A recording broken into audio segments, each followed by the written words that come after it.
ना तरी विधीची वापे, सत्क्रियाची बीज आरोपे, तरी जन्म साहस्र मापे, सुखची मविजे। पर ऐसा न करके यदि विहित कर्म की भाव संभाल के योग्य समय पर सत्कृत्य रूपी बीज बोता है, तो वही जीव हजारों जन्मों के नाप से केवल सुखी नापता है। तव एक म्हणती हे नव्हे, हे जीवाचे न म्हणावे, आमते पुसा आगवे, क्षेत्राचे येया। इस पर कुछ अन्य लोग कहते हैं कि यह ऐसी बात नहीं है, यह शरीर केवल जीव का ही है, ऐसा नहीं कहना चाहिए। इस क्षेत्र के संबंध में सब कुछ आप हमसे पूछो। जीव हा येथोखिता, वस्ती करू वाटे जाता, आणि प्राण हा बलवता, म्हणून जागे। यह जीव तो रास्ते से जाने वाला सिर्फ एक प्रवासी इसलिए उदास है, और कुछ समय के लिए इस देह में निवास करने आया हुआ आगंतुक है, और प्राण इस क्षेत्र का सालदार है, इसलिए जागरूक रहता है।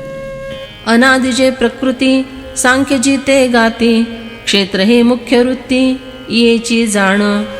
प्रकृति जो अनादि है, सांख्य शास्त्र जिसके गुण गाता है, उसका यह क्षेत्र मुख्य वतन है, ऐसा समझो। आणि येतेची आगवा, आथी घर मेळावा, म्हणून ते बरवा, वाहो करी। और घर का सारा परिवार उसी की खिदमत में लगा रहता है, इसलिए इस खेती का कारोबार वह प्रकृति ही अच्छी तरह से चलाती है। वाही वाचिये राहाटी, जे मुदलती ग खेटी, ते तियेचे या चिपोटी, जाले गुण। इस क्षेत्र के काम में लगे रहने वाले जो मूल 3 सत्व रजतम गुण हैं, वे इसी प्रकृति के पेट से उत्पन्न हुए हैं। रोजो गुण पेरी, ते तुले सत्व सो करी, एक वेळ तम करी, सावंगणी। रजोगुण बोआई करता है, सत्वगुण उस फसल की रखवाली करता है, और तमोगुण उचित समय पर वह फसल काट कर रखता है। रचोनी महत्त्वाचे खळे, मळी एक कालुगे निपोळे, तेथ अव्यक्ताची मिळे, सांज भली। फिर महतत्व रूपी खलियान तैयार कर एक काल रूपी बैल के द्वारा फसल की दवाई की जाती है, वहाँ अव्यक्त की राशि मिलती है। सारी सृष्टि फिर से अव्यक्त में लीन होने का प्रलय काल का संध्या समय हो जाता है।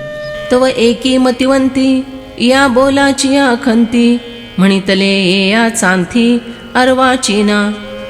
तब इस बात से उद्विग्न होकर कुछ दूसरे बुद्धिमान लोगों ने कहा कि ये छिछली बातें तो बहुत हाल की है, परंपराहीन है।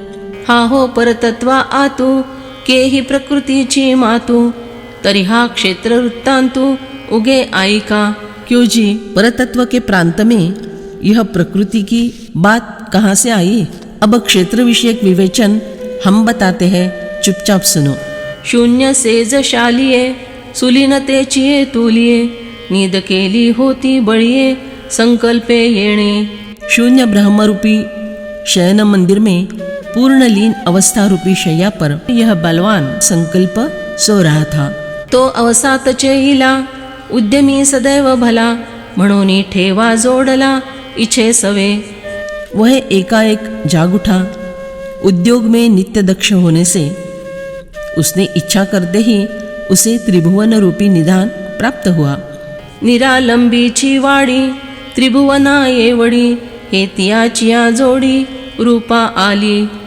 उस इच्छा के साथ साथ ही यह त्रिभुवन के बराबर की बाड़ी निराकार ब्रह्मरूप में से अभिव्यक्त हो गई। महाभूतांचे एकावट, सैरा वेटाळून उभाट, भूतग्रामाचे आघाट, चिरले चारी। इस संकल्प ने महाभूतों के जो एक जात फैले हुए बंजर विभाग थे, उन्हें विस्तृत रूप से आंख खींचकर प्राणी मात्र की चारों सीमाएं कायम कर दी। एयावरी आधी पाचवटे याची मांदी, बांधली होती प्रभेदी, पाच भूतिकी। इसके बाद संकल्प ने आरंभ में पंचमहाभूतों की मंडली बनाकर 5 बाड़ियों का पंचभूतात्मक आकार, विशिष्ट आकार भेदपूर्वक जुटाकर रखा था। कर्मा कर्माचे गुंडे घातले दोन्हीकडे, नपुसके बरडे राने केली। कर्म और अकर्मों के पत्थर दोनों ओर डालकर ऊसर जमीनें तथा जंगल बना दिए। तेथ येर झारे लागे, जन्म मृत्यूची सुरंगी, सुहाविली चांगी संकल्पे येणे। वहाँ इस संकल्प ने प्राणी मात्र के आवागमन के लिए जन्म मृत्यु रूपी सुरंग उत्तम रीति से बनाकर खोल दी। अहंकारेसी एकल विधी, करूनी जीवितासी अवधी, मग वाहाविले बुद्धी चराचर। इस आदि संकल्प ने अहंकार के साथ मेल मिलाकर जब तक जीवित है तब तक फिर बुद्धि के द्वारा इस स्थावर जंगम सृष्टि की खेती करवाई।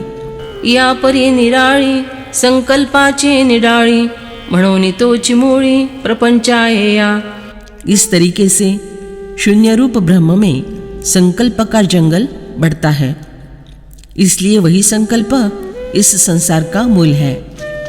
एथ मत मुगुतकी पडी घाईले आणिकी, म्हणती हा हो विवेकी कैसे तुम्ही। जब इस प्रकार संकल्पवादियों ने अपने मतरूपी हास्यास्पद वचन प्रस्तुत किए, तब उन्हें सुनकर और कुछ लोगों ने स्वभाव मतवादियों ने उनका प्रतिकार किया।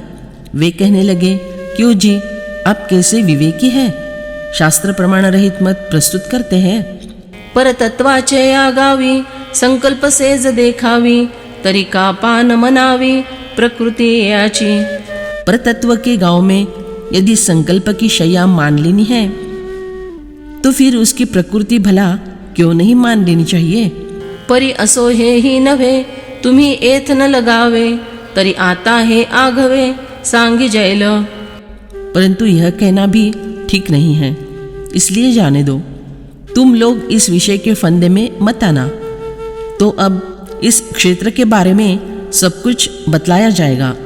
तरी आकाशी कवणे केले मेघासी भरणे, अंतरिक्ष तारा गणे धरी कवण। तो बताओ कि आकाश के मेघों के समूह किसने भर दिए, अंतरिक्ष और तारागण को कौन तोलकर पकड़ रखता है। हा गगनाचा तडवा कवणे उभिला केव्हा, वारा हिंडतो असावा कोणाचे मत। यह आकाश का चंदवा किसने और कब खड़ा किया है। वायु सदा बहती रहे ऐसा कहने का अधिकार भला किसका है। रूख कवणो पेरी समुद्र कोण भरी, पर्जन्याची करी धारा कवणो। वृक्षों की रोपाई कौन करता है, समुद्र को कौन भरता है, वर्षा की धाराओं का निर्माण कौन करता है। तैसे क्षेत्र हे स्वभावे अवांतरिक कवणाचे नव्हे, एत वाहे ते आसी चिफावे येरा तुटे। जिस प्रकार ये सब बातें स्वभावतः हुआ करती हैं, उसी तरह यह क्षेत्र भी स्वभावतः उत्पन्न हुआ है, यह अन्य किसी का नहीं है। इसे जो कसता है उसे लाभ होता है, और जो नहीं कसता उसे कुछ उपभोगने के लिए नहीं मिलता। तव कवणी आणिके खोदे म्हणितले निके, तरी भोगिजे हे एके काळे केवी। उस समय कुछ और लोग बड़े ताव से बोले कि यदि आपकी बात ठीक है तो फिर इस क्षेत्र का भोग केवल काल के द्वारा ही क्यों लिया जाता है। एक काल की ही सत्ता इस क्षेत्र पर क्यों रहती है। हे जाणोनी मृत्यू रागिठा, सिंहा डेयाचा दरकुटा, परिकाई किजे वाजटा पुरिज तसे। हम यह जानते हैं कि मृत्यु मानो कोई क्रोध से भरे हुए सिंह का खुला हुआ जबड़ा ही है, और इसके मुंह में शरीरों की व्यर्थ ही भर्ती की जा रही है। परंतु क्या किया जाए, इसका पेट कभी भरता ही नहीं।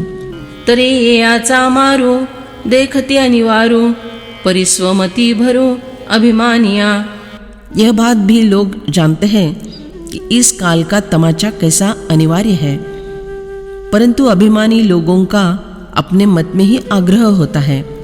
महाकल्पा ही परवती कव घालोनी अवचिती, सत्यलोक भद्र जाती आंगी वाजे।